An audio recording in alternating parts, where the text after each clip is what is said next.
C'est 23. Nouvelles technologies, univers numérique et innovation. Voici une tasse de tech avec Alain McKenna et Pascal Forget. Salut tout le monde, bienvenue à un nouvel épisode d'une tasse de tech, la balado techno qui est une référence partout dans le monde, surtout au Québec. Même les concurrents sur nous Internet, écoutent. Pascal. Hein? Voilà. Même les concurrents nous écoutent. La concurrence t'écoute. Ben, c'est normal, je sais pas. C'est pas de la concurrence, on est complémentaires, tous les gens qui font le D'accord, podcast. je sais. Hey, on salue nos partenaires. On va y aller tout de suite comme ça. On va se saluer nous-mêmes. Salut Pascal. Bonjour Alain McKenna, content de te parler. Nos partenaires pour 2024, TELUS, Plan Hub. Comme vous voyez, des fois, on est un peu polisson et on part sur un chapeau de roue avec un enthousiasme alarmant parfois. Le café à la main, le café Écoute, rentre. oui, c'est une tasse de tech, pas pour rien. Moi, j'ai une tasse. Toi aussi, ça passe pour ça d'un gobelet, ton truc? Mais... Ah non, Moi, c'est une tasse, je voyais pas c'est l'anse. ma tasse Ember, la tasse connectée qui chauffe. Honnêtement, avec le recul, là, c'est très cher pour une tasse qui chauffe pas tant que ça, finalement. Ah, Soit que je bois mon café trop vite, c'est ça. Soit que mon café, je le bois trop vite, puis j'ai pas le plaisir, ou maintenant, je le bois trop lentement, et il est chaud anyway, et il est froid anyway. Fait que là, je suis comme, j'aimerais ça que ça dure un peu plus longtemps. Ça prendrait, un meilleur paramétrage de la chaleur. Et voilà. L'idéal, c'est d'avoir une machine, tu pèses sur le piton, tu as ton café. Ah oui, écoute, Juran a été notre partenaire pendant... J'utilise encore la machine, hein, et je l'aime toujours autant. Juran, revenez. On va parler de vous à chaque semaine. On va faire nos RBO. On va faire comme RBO avec Xerox. On va faire une tasse de tech. Je le dirai non, pas. Je m'en souviens. Écoute, une machine. Donc, TELUS Plan Hub, merci de rendre ce podcast possible. Vous êtes merveilleux. On vous aime. On va parler de plein d'affaires rigolotes. Écoute, je vais te surprendre, Alain. On va parler d'intelligence artificielle. Écoute, les bras m'en tombent. Pif, paf. Voilà, les bras sont quel tombés. sujet inusité dans un podcast techno en 2024. On va parler de RCS dans iMessage de Taylor Swift. Ben oui, pourquoi pas? Ça, c'est plus inusité. Ça serait le fun que Taylor Swift parle de nous, en fait. C'est ça qu'on veut, ultimement. On va parler de disquettes. Tu sais, à la fine pointe de la technologie, on parle de disquettes, Alain, rien de moins. De tes ronflements. Pas les miens, ceux du monde en général. OK. Excuse-moi, Alain. Moi, je ronfle pas. Ouais. Je dors la tête en bas. C'est ça. Toi, tu penses que tu ronfles pas. Ben oui. D'empreinte digitale et de la nouvelle Surface Pro avec Snapdragon X. Tu as essayé la version avec le clavier qui se détache. Ben voilà, toi, tu avais l'ordinateur, le laptop. La tablette complet. Exact. Et voilà. On va parler de copilote PC+, ou je ne sais plus comment ils appellent, l'espèce de brand Microsoft, incroyable. Tout ça dans une émission tassée bien serrée. Et on va commencer tout de suite avec nos fameux espressos de tech, notre rafale de petites nouvelles. Je te laisse partir, Pascal, parce que, et encore une fois, tu as de la suite dans les idées, on parle d'intelligence artificielle. Je te dis, c'est fou malade. Moshi.chat. Google a fait récemment la démonstration de son intelligence artificielle conversationnelle qui répondait comme Scarlett Johansson. Et c'était assez... Oui, c'était avec ChatGPT. C'est pas Google, c'est ChatGPT qui a fait sa démonstration de son intelligence artificielle qui parlait comme Scarlett Johansson, même si Scarlett Johansson avait refusé, n'était pas trop au courant de ça. Moshi.chat, une intelligence artificielle française, propose une intelligence artificielle conversationnelle qui marche super bien. Je suis impressionné. C'est tout juste, ça ne te coupe pas la parole. Tu lui demandes quelle est la météo, puis à Montréal, il fait ça aujourd'hui. Voyons donc, c'est super rapide. Le problème, c'est que c'est français, donc c'est qu'en anglais. C'est une phrase qui n'a aucun sens, mais malheureusement, dans le contexte, c'est normal quasiment, parce que c'est comme français. Ça. La France, c'est les techs, on le sait. Voilà, et donc tu lui parles. Il y a des voix plus graves, plus aiguës, je dirais pas masculines ou féminines. Les conversations sont limitées à 5 minutes. Fait que je jasais avec. Oh, mon Dieu. C'est très prenant. Je t'assure, c'est surprenant. Celle de ChatGPT, on ne peut pas encore l'essayer. Celle-là, on peut l'essayer. C'est comme un power dating avec une intelligence artificielle. Oui, c'est ça. J'ai dit, conte-moi une blague. Puis il dit, je te conte une blague. Quelle est la différence entre ça et ça? La conversation coupe. Je suis un peu frustré.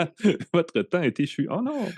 Moshi n'est pas très futé, par exemple. J'avoue que j'ai été très déçu. J'ai demandé, entre autres, peux-tu parler français? Il dit, oui, je peux parler français. Yes, I can speak in French. J'ai dit, can you speak in French? Yes, I can. Please say C'est something une autre in référence à French. RBO me vient à l'esprit ici aussi. Ouais, Avant, je ne l'ordinateur parlais est pas notre l'anglais. ami. Maintenant, je Maintenant, parle je parle l'anglais. l'anglais. Voilà, les plus jeunes ne comprennent pas ces références-là. Bon, on aurait celle-là de Moshi maintenant, oui. Mais Now I speak French. Moshi.chat, jetez un coup d'œil là-dessus. J'avoue que je Ouais. suis très, très surpris. Ça fonctionne dans ton navigateur web. Tu peux jaser avec. J'assume que si tu jases avec, ça entraîne le modèle. Si c'est gratuit, c'est toi le produit. Exact. Donc, faites attention, dévoilez pas vos secrets professionnels ou vos... Même en anglais, non, effectivement. Même en anglais ici. Mais c'est surprenant comme démo. J'ai hâte de voir là, dans 2, 3, 4 ans où est-ce qu'on va être rendu. Ça évolue vite. On va avoir des autos qui volent, on va avoir des autos qui se conduisent toutes seules. On est presque là parce qu'en ce moment, on se fait voler nos autos. C'est les mêmes mots, mais pas dans le même sens. Non, effectivement. Mais ça s'en vient. Donc oui, ça évolue vite. Il y a quelque chose qui évolue pas du tout ces jours-ci parce qu'il y a une panne de chez Amazon pour le téléchargement de livres via la plateforme Kindle. Donc, si vous avez un Kindle, c'est comme un petit message d'intérêt public que je fais aux gens qui ont un Kindle en ce moment, qui aiment télécharger des livres. C'est normal, ils en ont pour quelques jours à réparer le service. Donc, vous savez, même ce service Kindle, qui est pourtant existant depuis longtemps, peut subir des pannes. Donc, on n'est pas à l'abri dans un monde de plus en plus numérique à ce que ça marche pas. Ça arrive. Puis pour les lectures d'été, ça peut être frustrant. Tu dis, hey, je vais charger ma liseuse. Avec les vacances, exactement. Ce qui est le fun avec Kindle, c'est que les applications tablettes, iOS, Android, partout où vous êtes, sur n'importe quel appareil, ça se synchronise super bien, sauf quand il y a une panne. Alors, il y a une panne maintenant. Donc, si vous avez de la misère à lire vos livres sur votre Kindle, prenez une pause, faites autre chose, allez jouer au ballon, je ne sais pas, mais ça va revenir dans quelques jours. Un jour, peut-être qu'on fera un comparatif. Il y a l'application Google Play Livres qui a le même genre de synchronisation multi-plateforme, multi-appareil, blablabla. Donc, c'est peut-être une alternative. C'est le moment d'essayer des alternatives, si vous voulez. C'est juste ça. Une petite nouvelle. C'est beaucoup, moi, je trouve. Moi, on va parler d'une autre défaillance du système. On a appris fin mai que le service Ticketmaster s'était fait pirater. Les données de 560 millions de clients, donc on parle du nom, du courriel, du numéro de téléphone, de la date d'expiration de la carte de crédit, ont été mises en vente sur Internet, un gros paquet de données, 500 000 $ par des pirates. On a appris plus récemment qu'ils ont aussi obtenu les codes barres de 193 millions de billets qui ont été vendus par Ticketmaster. Si votre place est déjà prise, c'est un pirate. C'est pour ça, c'est ça qui est délirant. Il y a 440 000 billets là-dedans de Taylor Swift. Tu sais, des billets qui se vendent à plus de 600 $, de 500 000 $. Et là, ce qui est fascinant, c'est que tu arrives au stade, tu arrives à la salle de spectacle, tu as ton billet que tu as payé 600 $ et n'importe qui sur Internet a pu imprimer ce billet-là, prendre ta place. Il n'y a qu'un billet qui va être accepté. Je trouve ça débile. Les pirates, étrangement, demandent maintenant 8 millions de dollars pour ne pas lâcher ça dans la nature. Oui. C'est assez diabolique. Le potentiel d'arnaque est incroyable parce qu'avec les données des utilisateurs, je sais, écoute, ça contient même l'historique de tes achats. Fait qu'Alain, Alain McKenna, je sais que tu as acheté un billet pour Taylor Swift le telle date. Je sais que ta carte de crédit expire le telle date. Monsieur McKenna, je suis vraiment désolé. Il faut que vous redonniez votre numéro de carte. Toi, tu pirates la carte, tu siphonnes ça. Voilà. Là, comment tu règles le problème? Ticketmaster t'appelle et dit « Monsieur McKenna, vous avez acheté un billet, les mêmes informations. » Exact. Je sais pas, j'ai le feeling qu'ils vont payer. Et si les pirates sont... C'est une business, hein? Il semble que les pirates ont intérêt à ne pas faire... Je vais dire ceci, personne n'aime Ticketmaster. Et voilà, donc personne qui est comme yeah, Ticketmaster, ils ont un rôle positif dans le divertissement. C'est ça. Pour moi, c'est un peu une forme de piratage, là. Une forme d'arnaque. C'est dommage que ce sont nos données qui sont fuitées, en tout cas les données des gens qui sont sur Ticketmaster, mais c'est Ticketmaster qui devrait payer tant qu'à moi, parce qu'avec leurs frais de ci et de ça qu'ils imposent à tout bout de champ, puis que les billets coûtent 2 fois le prix. On pourrait peut-être, en tant qu'utilisateur, payer les pirates qui sont peut-être plus efficaces que Ticketmaster pour ne pas que les billets soient libérés dans la nature. Je trouve ça complètement fou. OnePlus. Oui, on en a parlé un petit peu la semaine dernière. Il y a des nouveautés qui s'en viennent en juillet. Là, on a trouvé le nom. On a nommé les produits officiellement parce que ça va être présenté. Je pense que c'est à New York, là, ces jours-ci, qu'on a fait la conférence. 4 nouveautés s'en viennent cet été. Le Pad 2, le OnePlus Pad 2, on disait, c'est une nouvelle tablette Android axée sur la productivité. Nouveau clavier, une nouvelle espèce d'étui clavier, je devrais dire, là, qui est plus polyvalent que ce qu'ils avaient sur le Pad tout court. Le OnePlus Pad, c'était un beau premier produit, mais il arrivait peut-être, je veux dire, 5 ans trop tard, vu l'état du marché. Le Pad 2, je pense qu'il rattrape un peu ce retard-là, mais ça reste une tablette Android. Je ne sais pas au niveau des applications si on a finalement trouvé la façon d'exploiter un plus grand écran, parce que la plupart des applications Android sont faites pour un téléphone, puis elles grossissent mal. Je ne sais pas comment dire ça. Il y a les OnePlus Nord Buds 3 Pro, dont le nom est plus long que le boîtier des écouteurs en question, qui sont des écouteurs, quand c'est la marque Nord, quand c'est la marque plus bon marché chez OnePlus, et là, on a donc des nouveaux écouteurs avec annulation de bruit, tout ça, qui devrait être peu cher, je veux dire ça comme ça, pour ce qu'ils offrent. Une version réduite de la Watch 2, qu'on a bien aimé, en tout cas moi que j'ai bien aimé, la Watch OnePlus, qui a maintenant pour appellation Watch 2R, un peu comme le 12R, c'est la version un peu moins puissante du produit original. Donc la Watch 2R est plus légère, moins d'aluminium, moins de matériaux pesants et plus axé sur la montre sport. C'est un peu la nouvelle tendance dans les montres connectées, là, Samsung, Apple, tout le monde fait un peu ça. Il y a la montre connectée de base, puis une version pour coureurs, pour gens plus qui n'ont pas peur de graffiner leurs montres ou je ne sais pas quoi. Donc, on a peut-être un verre moins résistant, on a des choses plus simples, mais ça fonctionne quand même et ça peut aller jouer dans la boue. Et le OnePlus Nord 4, qui est leur téléphone budget. En anglais, ils disent budget phone. Donc, c'est un téléphone moins cher qui est dans un beau boîtier d'aluminium qui a vraiment un chouette allure, le beau design, mais qui coûte beaucoup moins cher que leur 12 tout court, là, qui coûte une petite fortune. Donc, ça a tout été nommé. Maintenant, il va falloir les voir, les essayer et vous en reparler peut-être dans les prochaines semaines à suivre. Mais grosse rafale de nouveautés parce que là, la semaine prochaine, c'est Samsung, puis dans un mois, c'est Google. Oui. Donc, l'été, il n'y a plus de pause maintenant. Il y a des nouveautés tout le temps. D'annoncer les noms des produits. Et je vais me permettre de dire, je trouve pas qu'il y a une grande originalité ou une grande surprise dans le nom des produits. Non, ben c'est les gens peuvent se préparer s'ils ont besoin de magasiner. Mais c'est ça.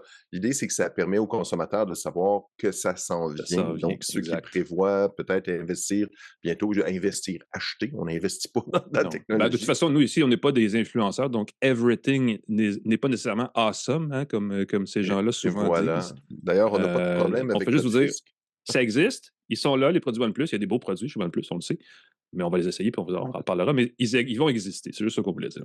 Ouais, c'est ça, je ne sais pas si tu as vu, je faisais référence au Journal de Montréal qui a un gros dossier sur de nombreux influenceurs qui sont dans la mire des gens de l'impôt. Ben oui, il semble que payer de l'impôt pour ces gens-là, c'est pas quelque chose qui... Exact. Il y a eu le même problème en France aussi plus tôt cette année où le fisc s'est attaqué. Et là, les influenceurs se rendent compte que non seulement ils doivent payer de l'impôt, donc ils font pas autant d'argent qu'ils pensaient, donc leur train de vie n'est pas soutenable, mais en plus, ils ne pourront jamais prendre leur retraite parce qu'ils n'en mettent pas de côté pour. Donc, clairement, en tout cas, c'est un métier difficile, celui des influenceurs. C'est ça, ben oui, la citation formidable. Si j'aurais peut-être dû payer mes impôts au lieu de rénover mon sous-sol. Donc, il y avait une citation comme ça, je dis bravo. Ben oui. C'est un bon jugement. Fin du disquette au Japon, on passe du sous-sol des influenceurs aux disquettes au Japon. Moi, le Japon, j'ai vu des télé 8K là-bas. Là. C'est le pays du futur, puis on imagine, c'est très, très futuriste, mais ils sont encore attachés à beaucoup de processus qui impliquaient des disquettes. C'est comme le fax au Québec. Et des paperasses, comme le fax au Québec. Fait qu'on a annoncé le 28 juin une grande victoire, la fin des disquettes dans les systèmes du gouvernement. Je pense qu'il y a un système qui subsiste avec des disquettes un peu obscures, bien flyées. C'est qu'ils ont déployé, et je trouve ça drôle, ils ont fait une task force, une agence numérique qui a été déployée en 2021 durant la pandémie, en disant ça n'a pas d'allure, qu'on ait encore besoin de paperasse, puis de toutes sortes de processus, de technologies désuètes. Je ne sais pas s'ils utilisaient des VHS ou des fax encore, mais ce sont des bêtas, on va organiser ça mieux. Et c'est drôle parce que c'est un gros défi dans beaucoup d'industries. Je pense qu'il y a encore des industries qui fonctionnent avec des disquettes parce que c'est des grosses machines qui coûtent plusieurs millions, mais le cerveau de cette machine-là fonctionne encore. J'avais vu un truc, c'était un BlackBerry qui était le cerveau de la grosse machine industrielle. Et pour la contrôler, ils ont dû faire un émulateur de BlackBerry qui transmettait à la machine les commandes par un BlackBerry virtuel dans l'écran d'un ordinateur parce que c'était trop coûteux. Évidemment, on pense aux fax dans les hôpitaux. Il y a sûrement des façons plus modernes de transmettre des dossiers de l'info, mais... Ben, souvent, c'est même pas technologique. Je pense que les fax, c'est parce que c'est une façon reconnue quand on signe un document et qu'on l'envoie par fax, la signature est reconnue comme authentique. Alors que si tu signes sur une tablette avec un stylet, c'est pas reconnu comme authentique et pourtant, c'est le même geste. Et pourtant, c'est le même geste. Et pourtant, ils savent ton adresse IP. Et pourtant, ils savent qu'ils te l'ont envoyé. Et pourtant, ils savent dans quelle machine ça a été fait. Exact. me semble quand tu as une signature que je peux scanner, pas terrible. Non. On va passer, Pascal, aux vraies nouvelles. Ah! Je ne sais pas si on peut dire ça. Mais je veux juste en profiter pour parler d'InfoBref. Vous savez, c'est notre partenaire qui est toujours mentionné en début d'actualité chez Une Tasse de Tech parce qu'on aime bien ce qu'ils font. InfoBref, vous le savez, c'est l'infolettre quotidienne qui résume en quelques minutes à peine les 10 nouvelles à savoir dans la journée pour vous tenir au courant de tout. Je pense que si je dis ça comme ça, les gens d'InfoBref vont être très contents. Allez, essayez ça. Ça tombe dans votre inbox à 5 h le matin et c'est plein de bons contenus. Infobref.com, c'est gratuit. C'est très bien fait. C'est le fun, c'est intense, c'est court, c'est tout ce que vous voulez. Je me permets de lire tes notes, Alain. Tu as écrit gratuite. Ah non, au lieu de je me suis gratuite. trompé. Ça me fait beaucoup rire. Je vais dire ceci, que c'est peut-être un vieux document, mais ça doit être à cause du clavier que j'essaie et dont on va parler tantôt. Parce que, mon Dieu, que ça fait une couple de semaines que je rage contre mon clavier et je viens de réaliser pourquoi. C'est parce que le clavier en question a quelques petits détails, des fois ergonomiques et de qualité, qui font que je vais écrire gratuite, au lieu d'écrire gratuite. Le cimetière des gadgets techno s'en vient, mesdames et messieurs. Une autre référence à des vieilles affaires de Musique Plus. Exact. On va partir ça de belle façon parce qu'on va parler de la suite Proton qui a commencé comme bien des choses. Écoute, c'est rendu gros Proton. Là, au début, c'était un VPN, c'est devenu un service de courriel. Ensuite, on intègre du stockage de fichiers. Ensuite, on intègre le gestionnaire de mots de passe. Exact.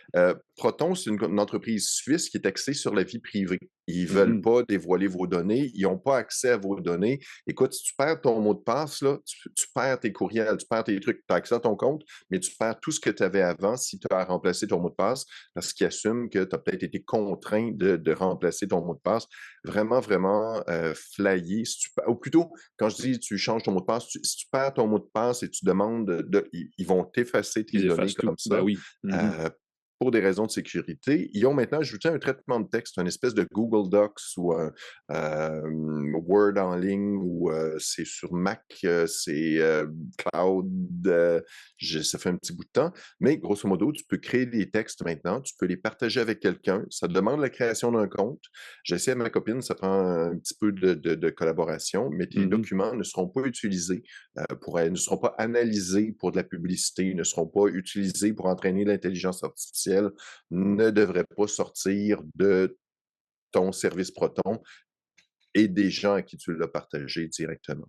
Je trouve ça amusant. La suite Proton, je trouve que c'est de plus en plus. Tu sais, beaucoup de gens disent « Ah oui, ma vie privée, puis je ne veux pas donner mes données, puis tout ça. » Mais il ne faut pas les gestes pour. Puis oui, ça veut dire d'abandonner la facilité de Google. Ça veut dire d'abandonner la facilité de Office. Ça veut dire d'abandonner la facilité de son adresse Mac qui est dans son système, puis de dire « OK, je vais vraiment aller dans la vie privée. » Les services de base de Proton sont gratuits aussi. Là. On peut évidemment les services de base sont gratuits, mais sont assez limités. Pour un usage de base, pour quelqu'un qui n'a pas beaucoup de courriel, ça peut très, très bien faire l'affaire. La suite payante donne beaucoup d'avantages. Leur VPN est vraiment bien fait. Je suis bien d'accord.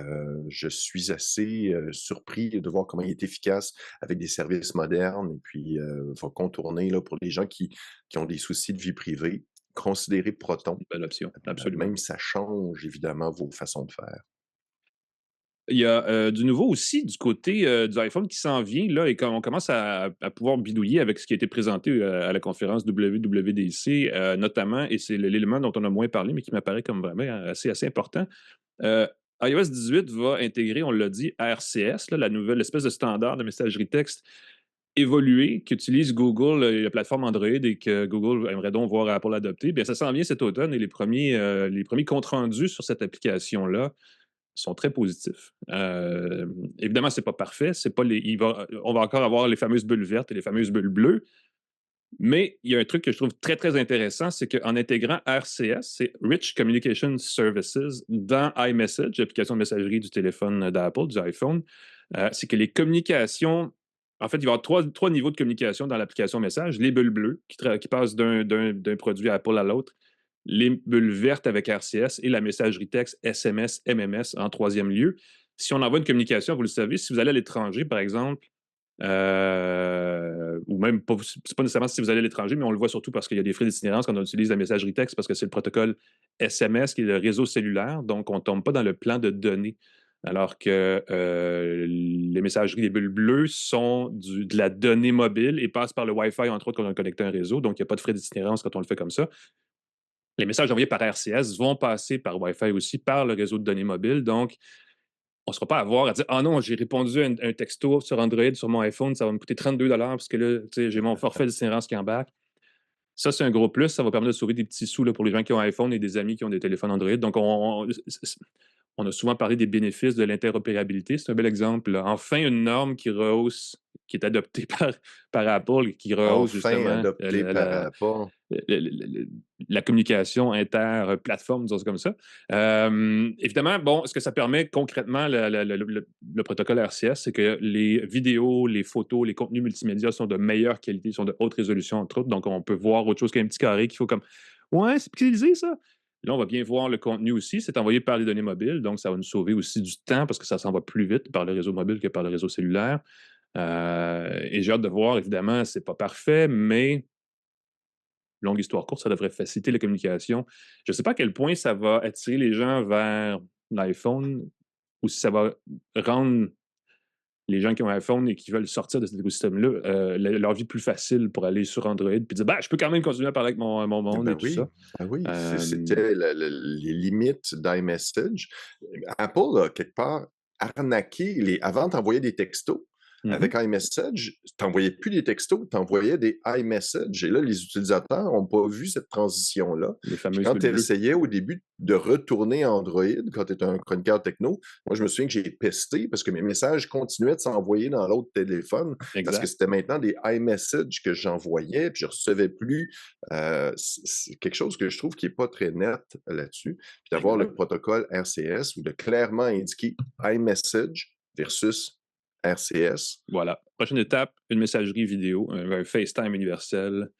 On a Oui, Teams, on a FaceTime, on a Meet, on a Zoom. Si on pouvait tous pouvoir se connecter, en tout cas, s'il y avait un protocole universel. Évidemment, tout ça, c'est gratuit. Là, fait que c'est pas comme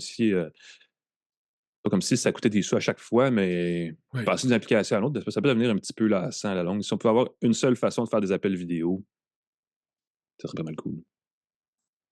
Puis ça serait pas Skype. Parce que clairement, quelqu'un, quelque part, a raté ce virage-là et maintenant, tu vois, Skype, on est dans quelle année?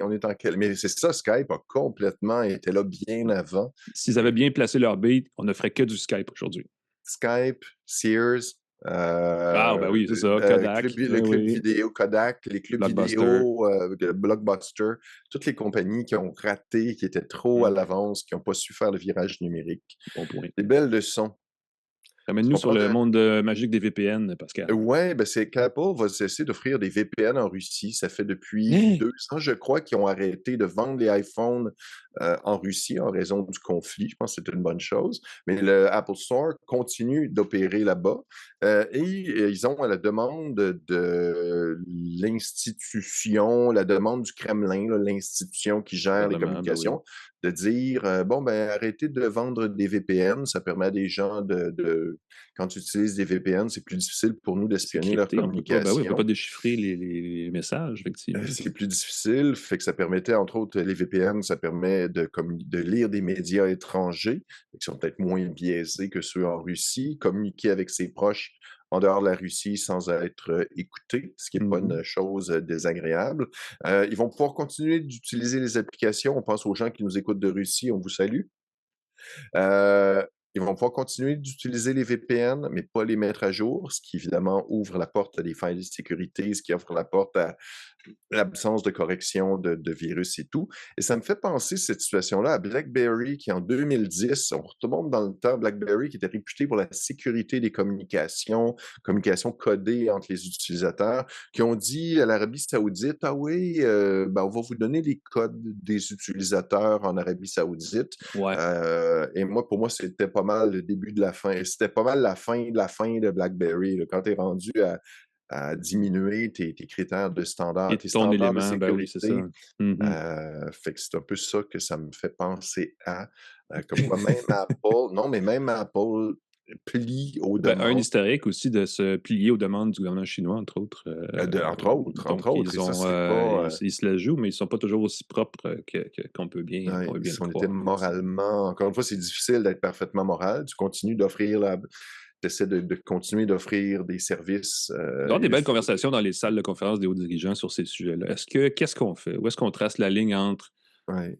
Hein, on pousse la démocratie en tant qu'entreprise privée, mais à un moment donné, il faut dire qu'une entreprise privée qui est cotée en bourse, s'il n'y a pas de démocratie, il n'y a plus de marché, parce que c'est pas comme ça que ça marche. Donc, en tout cas, on en a parlé un petit peu dans le passé. Il y a la semaine prochaine un événement Galaxy Unpacked que Samsung organise à Paris. Moi, je sais pourquoi il l'organise à Paris, mais je ne peux pas vous le dire.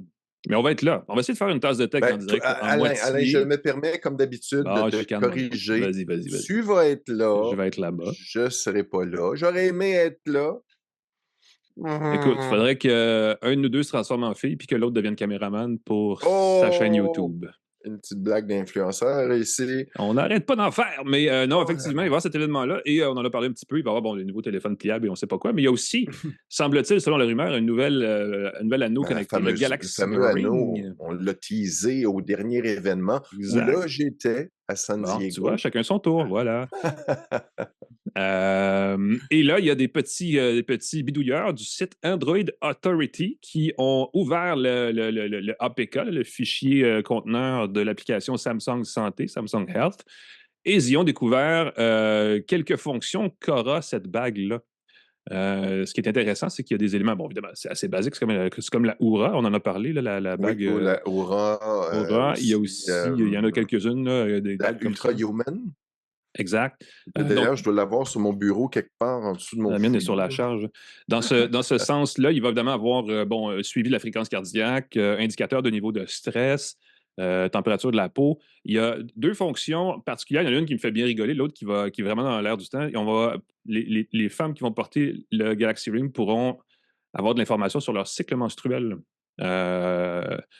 Évidemment, je ne connais pas vraiment l'information nécessaire dans ce contexte-là parce que ce n'est pas quelque chose qui me concerne, mais c'est une grosse mode chez les fabricants d'appareils connectés en ce moment d'offrir ce suivi-là. Et il y a un autre élément, le 5e, qui a été découvert par Android Authority, c'est que la bague va pouvoir vous dire quand vous ronflez. Parce que c'est un appareil de santé qu'on peut porter la nuit pendant qu'on dort et on a un suivi du sommeil qui va venir avec ça, dont cette fonction-là qui va vous dire est-ce que vous avez bien dormi? Je ne sais pas, mais vous avez ronflé en tas.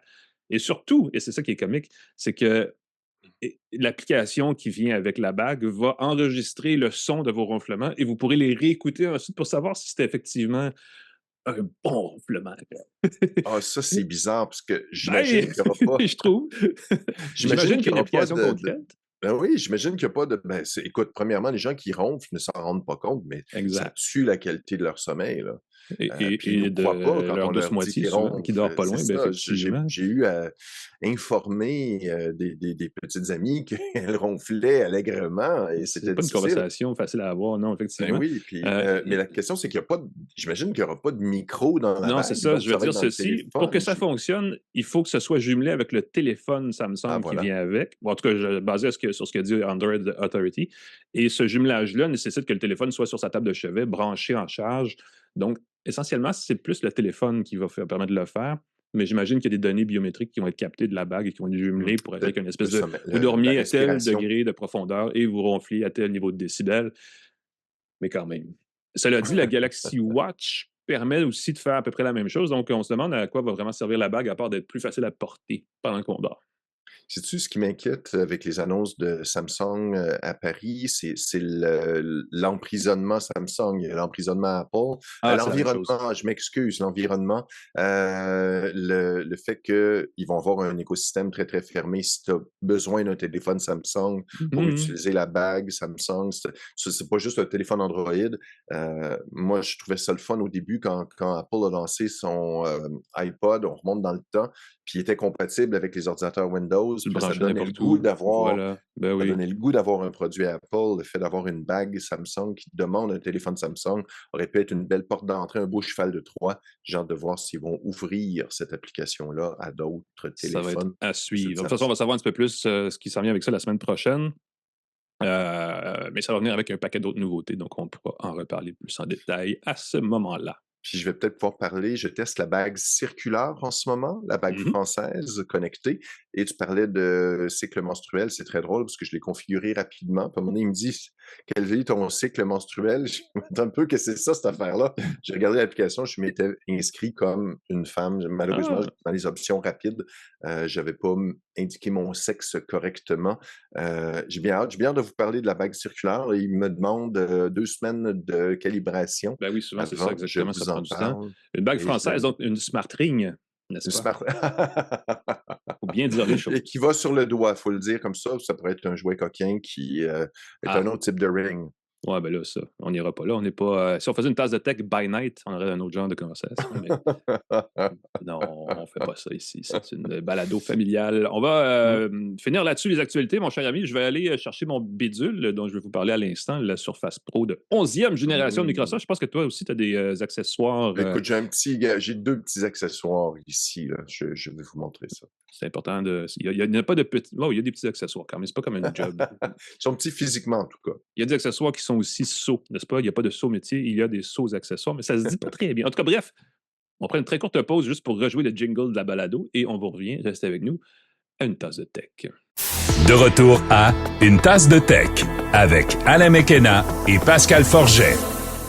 Et bienvenue à Une tasse de tech. On parle des accessoires technologiques du moment, Pascal, toutes les semaines. Et on ne fait pas exception cette semaine. J'ai dans la main ici le 2e PC Copilot Plus que Microsoft a annoncé il y a quelques semaines et dont tu nous as parlé il y a 2 semaines avec le Surface Laptop de, je serais tenté de dire, 7e génération. 7e génération, bien mémorisé.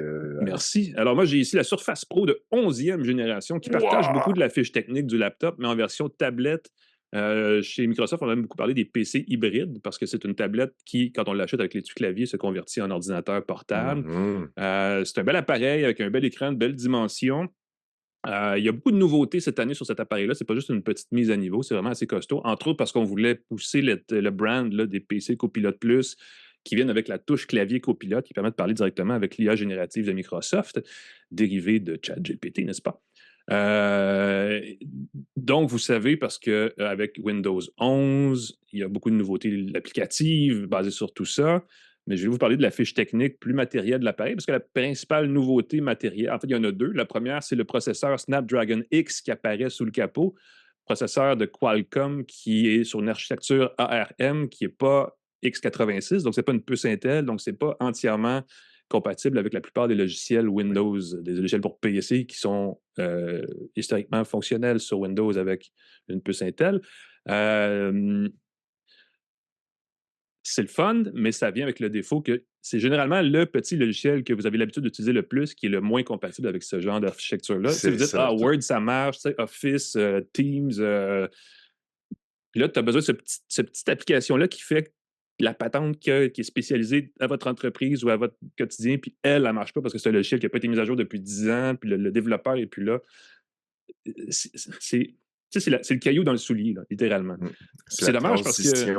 Exactement. On dit, bien évidemment, chez Microsoft, on dit que tout va se régler, mais ils n'ont clairement pas appris d'Apple qui a maintenant une expertise dans le changement de puce et d'architecture, où ils créent tout le temps une espèce d'émulateur qui vient juste patcher sans que ce soit parfait. Il y a un émulateur, mais c'est jamais parfait. C'est toujours un émulateur. Moi, écoute, le petit gadget, écoute, j'en parle tout de suite. J'ai un petit gadget de Kensington qui permet c'est une clé USB qui a un lecteur d'empreintes digitales dessus qui permet de t'authentifier. J'ai essayé de l'installer sur l'ordinateur Copilot plus 7 et ça ne marche pas. Je me dis, voyons, je me suis trompé. Je réinstalle. Non, le pilote on est à la merci d'une autre entreprise qui prend son temps parce qu'avec ça, tout est bien fait. Puis c'est c'est le genre, comme tu dis, de petit. Je comprends tout à fait ce que tu veux dire. C'est le genre de petit. Ce qui ne veut pas dire que 95% des logiciels ne fonctionneront pas très bien. Et oui, des fois, c'est ce petit gadget-là que tu as besoin qui fait que tu ne sois pas 100% opérationnel tout de suite. C'est la première nouveauté. le changement de puce qui est plus performant, qui est plus 90% plus puissant. Ça paraît, c'est Snappy, Snapdragon, c'est pas pour rien qu'on le dit. Oui. Il y a le fameux NPU intégré, là, le processeur neuronal, qui est la grosse affaire là, en ce moment dans les technos. Là. Tous les nouveaux PC ont ça, les nouveaux Mac aussi. Là. C'est la patente qui fait de... En fait, on l'a déjà dit, c'est un GPU sans la capacité d'afficher sur un écran ce qui en résulte. Donc, c'est souvent du calcul plus rapide. Donc, ça permet effectivement d'aller chercher un peu plus de puissance, surtout dans les applications d'intelligence ouais, artificielle. d'IA. Le créateur d'images, l'espèce d'assistant vocal avancé, ainsi de suite. 14 heures d'autonomie, 14 heures de vraie autonomie. Ça, j'ai été extrêmement agréablement surpris parce que c'est toujours ça le problème avec les appareils de ce genre-là, c'est que tu l'utilises pas. Tu sais, t'arrives à la fin de ta journée de travail, tu n'as plus de batterie, tu es comme, hey, il me restait à envoyer mon, mon email pour finir ma journée, puis je peux pas. Donc là, ça, pas besoin de le brancher. On a une bonne, grosse journée de travail qu'on peut utiliser, qu'on peut faire avec cet appareil-là. Ça, c'est très bien. C'est évidemment, encore là, une des particularités des architectures ARM, c'est qu'ils ont, ça vient d'une architecture mobile, donc très peu énergivore comparé aux processeurs x86, pour ne pas dire Intel, qui sont, eux, qui sont en mode rattrapage là-dessus. Et on n'aura pas de puce Intel pour ça avant au moins l'automne, parce que c'est, je sais pas, c'est Lunar Lake, le nom de leur puce à venir, qui va être officiellement certifié copilote PC+, ou en tout cas, appelez ça comme vous voulez. Donc, on a encore un petit 6 mois devant nous à devoir se demander est-ce que je veux changer d'architecture, est-ce que je veux pas, est-ce que j'ai besoin d'un NPU ou pas. Et tout ça, ça se discute au moment de, si vous regardez des produits Surface, là, c'est ce qu'il faut discuter. L'autre grosse affaire sur la Surface Pro 11, c'est qu'on a le choix entre deux affichages. Il y a un écran de base ACL, c'est correct. Cristaux liquides standard, bonne vieille technologie éprouvée. Exact. Et pour 700 $ de plus, vous avez le choix d'opter pour un affichage OLED. Ouh, beau à lécher. Ben là, écoute, encore une fois, moi, je veux dire, l'écran OLED, là, c'est magique. Le contraste, les noirs sont noirs, les blancs sont blancs. C'est comme... Oui. L'effet screen door, il n'y a pas de... Tu sais, c'est bien, c'est résolution, c'est tout ce que vous voulez, mais c'est vraiment, vraiment, vraiment cher. Ouais. Ce qui est souvent le cas avec les affaires de même. Ce qui fait passer le prix de la Surface de base de 1450, déjà ce qui n'est pas donné, à 2150 $, ce qui est complètement hors de prix pour un appareil qui, si vous l'équipez avec assez de mémoire et assez de stockage, va vous quasiment monter à 3000 $. Oui. Et je vous rappelle, parce qu'on le dit à chaque fois qu'on parle d'un PC ou d'un Mac qui est nouveau et qui coûte une fortune, qu'il n'y a pas super longtemps, la course vers l'ordinateur à 100 $, c'était ça l'affaire. Ouais. J'aime cette conversation-là, la même conversation dans l'automobile récemment, où on disait, tu sais, à une autre époque, on visait à faire la voiture à 10 000 $, la voiture la moins chère, puis c'était ça la course, puis on voulait... Et là, c'est comme si plus personne n'était capable de faire des produits abordables. Les autos coûtent au-dessus de 40 000 $, les téléphones coûtent 1 200, puis les ordinateurs coûtent 3 000. C'est une montée de lait. Ça n'a aucun bon sens. Fait que ça, moi, ça, rapidement, là, ça me fait lever le poil sur les bras et tout le kit. Je comprends pas. Jette quelque chose par terre, là. Hein? Jette quelque chose par terre. Là. Ceux qui nous regardent en vidéo voient que tu salives. Là. Oh, je ne vais pas lancer la Surface au sol, elle va se briser. Parce que, bon, ça, c'est au niveau technique. Cela dit, écoute, j'ai rien à dire. 2 ports USB-C très rapides. Il n'y a pas de problème au niveau de la connectique. Évidemment, Wi-Fi, 7, Bluetooth, tout ce que vous voulez. Je parlais de Bluetooth parce que l'étui-clavier, bon, là, évidemment, la Surface Pro, vous le savez, c'est une tablette qui vient avec une béquille à l'arrière qui est articulée. On peut mettre ça de la façon qu'on veut. Super beau design. Et traditionnellement, si on avait l'étui-clavier, on pouvait l'appuyer comme ça sur sa béquille et le clavier était nécessairement attaché à la tablette. Là, on a innové chez Microsoft, je dirais enfin.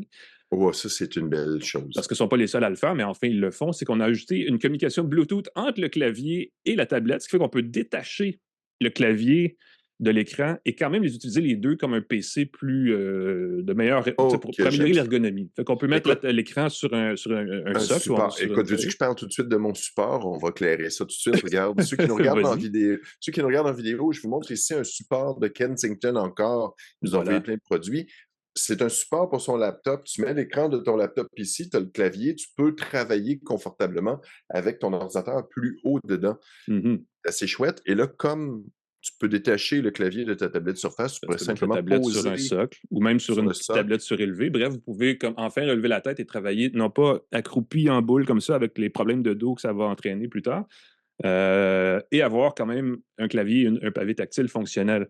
Le pavé, c'est drôle parce qu'il y a quelques années, ils ont produit la Surface Pro X, qui était un peu l'espèce de prototype de ce que serait la Surface 3 ans plus tard. Ben, on est 3 ans plus tard parce que c'est ça qu'on a en ce moment. Ça inclut sur l'étui clavier le stylet, le Stylus Pen, je pense, 2 de Microsoft, qui est automatiquement dans sa petite pochette magnétique de rangement. Donc, on ne le perd jamais, il est toujours là, il est facile à trouver. Je trouve que ça, c'est très bien intégré.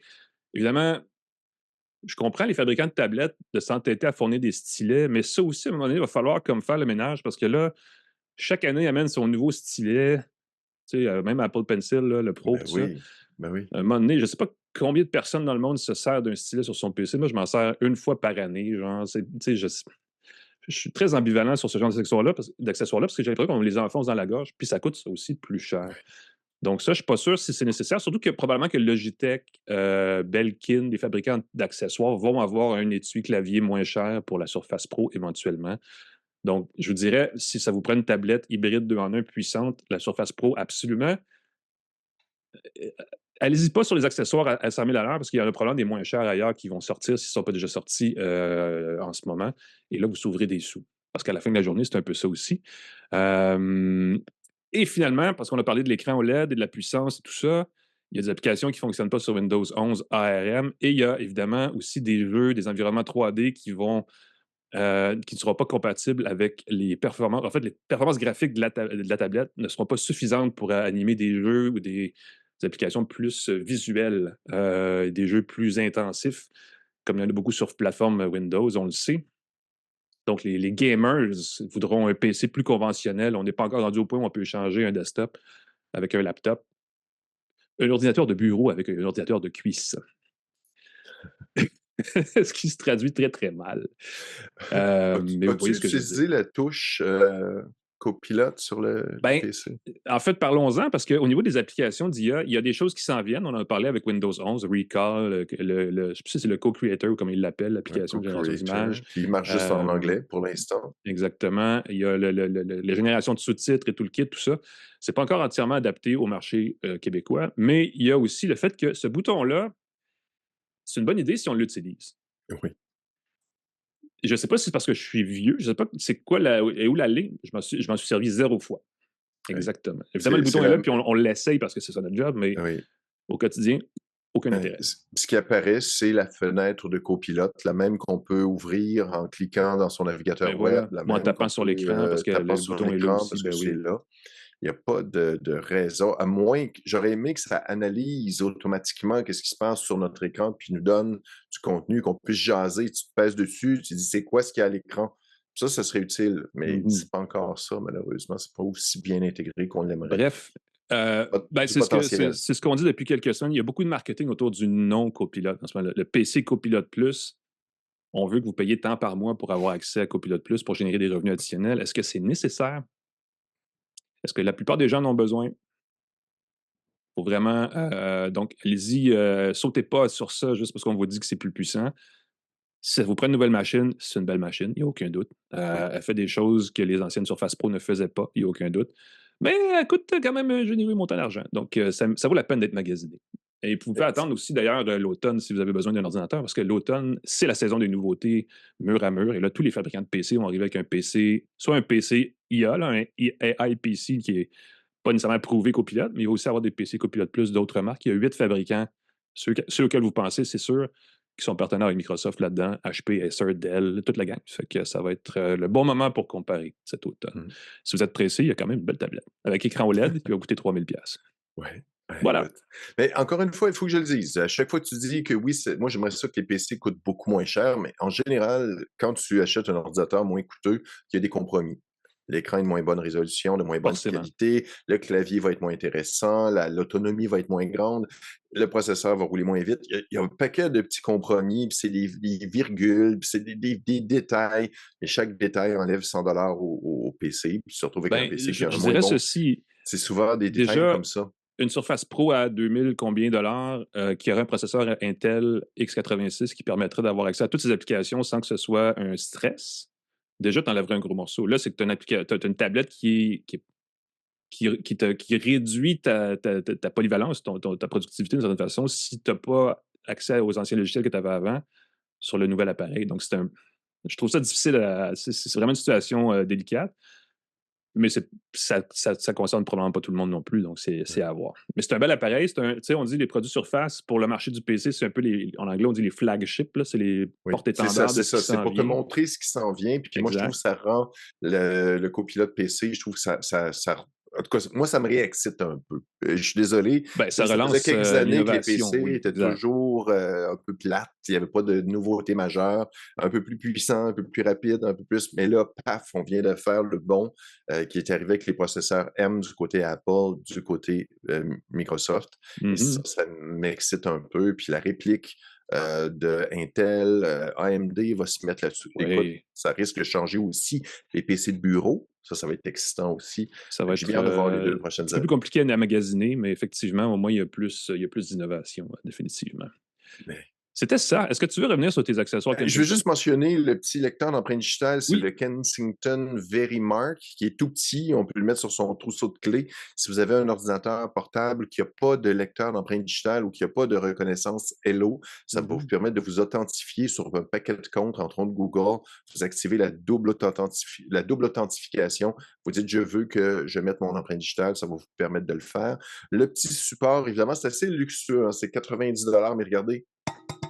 Oh, je ne sais pas si tu l'entends, c'est du ben oui, ça va être ding-ding. métal solide, c'est lourd. Cherchez sur Internet, si jamais vous voulez, ça permet de surélever l'écran de votre laptop, de travailler plus confortablement au lieu d'avoir la tête recroquevillée. Vous arrivez à la maison, vous posez votre laptop sur le support. Normalement, on met le clavier sur la partie pour que l'écran soit surélevé. On peut taper avec un clavier à ce moment-là, soit sans fil. Mais pas celui. Est-ce que tu veux en glisser un mot? Parce que je veux faire un peu. Parce qu'on a parlé de Kensington dans le passé. On parle bien Kensington, ils ont des très bons produits. Un trackball, c'était pas mal le fun que j'utilise encore. Le trackball que j'utilise aussi. Moi, j'aime beaucoup traditionnellement les accessoires, les périphériques ergonomiques, parce que c'est moins stressant sur certaines parties du corps, notamment les bras. Ils viennent de lancer, Kensington, un clavier qui s'appelle, je l'ai écrit derrière, le ProFit Ergo KB 675, qui est une nouvelle version d'un clavier ergonomique. Ceux qui nous regardent et qui voient la vidéo, vous voyez qu'il y a une forme un peu bombée, un peu arrondie, comme un clavier ergonomique que fabriquent la plupart des autres marques de périphériques.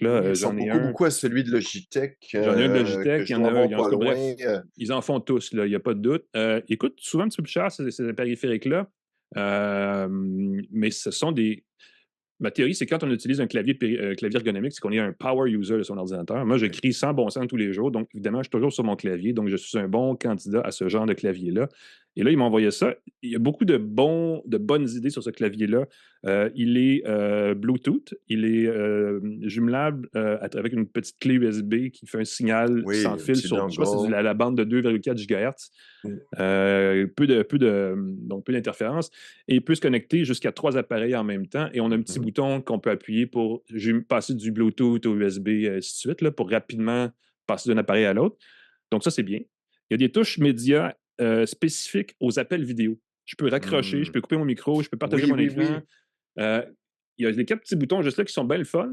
Malheureusement, ils sont un petit peu étroits puis ils sont squeezés juste en dessous du bouton pour changer le type de jumelage Bluetooth et USB. Donc, on est tout le temps en train d'appuyer sur le mauvais bouton parce que si vous êtes comme moi, vous avez apparemment des gros doigts. Ben, c'est trop gros pour les touches. Je trouve ça un peu bizarre parce que c'est fait pour être utilisé sans regarder où on met les doigts. Puis là-dessus, on perd un peu l'ergonomie. Il y a une touche de saisie d'écran. Il y a évidemment, on peut appeler aussi, on peut tout configurer ça, personnaliser ça avec le logiciel Connect de Kensington qui fait le pont entre ce qu'on veut faire, nous, et ce que l'ordinateur comprend. Il est jumelable à un Mac, à un PC, donc ça, c'est agnostique. Mais, et là, vous dites, wow, mais comment peux-tu ne pas l'aimer? Il semble parfait, mais non, il a un très, très gros défaut. Ça fait 2 semaines que je l'ai et déjà, la moitié des touches sont effacées. Ouch! Ce qui m'apparaît comme l'élément 1 d'importance au-delà de tout le reste. Un clavier qu'on utilise massivement et intensivement tout le temps, on le sait, sont où les touches. Évidemment, on ne regarde pas toujours quand on tape sur le clavier, mais un clavier qui a la moitié des touches effacées, c'est un vieux clavier d'habitude. C'est pas un clavier qui vient d'être mis en marché puis qu'on vient d'utiliser depuis 2 semaines seulement. Donc, même s'il est bon marché, ça, pour moi, c'est un gros no-no. Tu ne veux pas faire ça. Fait que c'est une bonne idée, c'est un beau gadget, mais il mériterait. Et j'imagine que je ne suis pas le seul à dire ça. Je ne sais pas à quel point les autres testeurs vont pouvoir dire la même chose s'ils vont le tester beaucoup ou pas. Mais Kensington devrait tout de suite revoir une 2e génération de ce produit-là. Puis mettre. Il y a façon de créer des touches de clavier où la lettre, le caractère n'est pas nécessairement juste peinturé dessus et facilement effaçable, mais qui est vraiment durable. D'ailleurs, j'ai mon clavier ergonomique Logitech. Ça a pris au moins 1 an et demi avant que les touches commencent à s'effacer. Et il existe des claviers là, ça dont les touches bronche ne pas. s'effaceront jamais parce qu'ils ont mis une protection par-dessus. C'est ça, il y a la lettre est gravée, elle est couverte de vernis. Moi, mon clavier OnePlus que j'utilise chaque jour n'a pas une dégradation. Et pourtant, je l'ai nettoyé avec un chiffon. J'ai frotté dessus de temps en temps. Peut-être que je transpire des doigts et c'est très acide, je ne sais pas. Mais ça ne devrait pas être un problème, mais c'en est un. Donc, j'étais un peu déçu de ça. Vraiment un peu beaucoup, en fait, je devrais dire. Mais ça vient avec, probablement que si vous allez au bureau, en gros, et vous magasinez pour le socle Kensington, ils vont vous dire, ben, achète aussi le clavier. Oui. Faites attention, trouvez un clavier garanti longtemps qui est à l'épreuve de ces choses. Moi, je regarderai la garantie, parce que c'est probablement le genre de choses que Kensington, habituellement, ont des bonnes garanties sur leurs produits, 2 ans des fois. Ouais. Peut-être que jette un coup d'œil. Comme tu l'as reçu de Kensington, c'est gênant. Mais si jamais c'est quelque chose qui arrive à vos claviers, n'oubliez pas que vous pouvez toujours dire « Je ne suis pas satisfait ». Exact. C'est pas normal, je pense, après 2 C'est semaines. une usure prématurée aussi. Écoute, je vais m'informer, savoir si je suis tombé sur un mauvais numéro. C'est peut-être un pré-prod. Vous savez, on dit souvent, c'est un produit de pré-production, donc il nous sort ça souvent pour excuser des défauts. Mais soyez vigilants au niveau du périphérique que vous achetez. C'est ça. Ça fait le tour. Alain, on a eu du plaisir. Moi, j'ai eu du plaisir, en tout Comme cas. chaque semaine, toujours le fun. Est-ce qu'on remercie nos partenaires TELUS, Plan Hub? On peut aussi dire à notre partenaire pour les nouvelles, Infobref, bonjour. Ben oui. Merci à vous, merci ici. Merci à C23, le groupe Cogeco, qui diffuse et distribue le podcast partout au Québec et dans le monde. Claude Hébert, Jean-Christophe Ouellette à la mise en onde, on te remercie, on vous remercie. Alain McKenna, je te remercie. C'est toujours un plaisir de te voir chaque semaine. Remerciements retournés, mon cher ami. On va lire ce que tu fais, toujours intéressant, sur pascalforget.com, je tiens à le préciser. Merci. On peut te lire partout dans le Devoir, dans plein d'endroits. Puis bon voyage à Paris, hein? Oui, c'est vrai, pour le Galaxy Unpacked la semaine prochaine. Je ne sais pas, on va essayer de faire quelque chose en direct de là-bas, parce qu'avec le décalage, je pense que ça nous avantage. En moitié, OK, moitié-moitié. Tu vas commencer en disant, nous sommes, non, t'es à Paris. Bon, je vais préparer mon script Pascal tout de suite. Sèche à Montréal. Ben, quoi qu'il reste de faire chaud, il reste d'être trempé à Montréal, mais bon, ça, c'est une autre conversation qu'on aura plus tard dans une balado météorologique, je vais dire comme ça. En tout cas, bonne fin de semaine à tous et on se reparle la semaine prochaine pour une autre tasse de tech. Salut!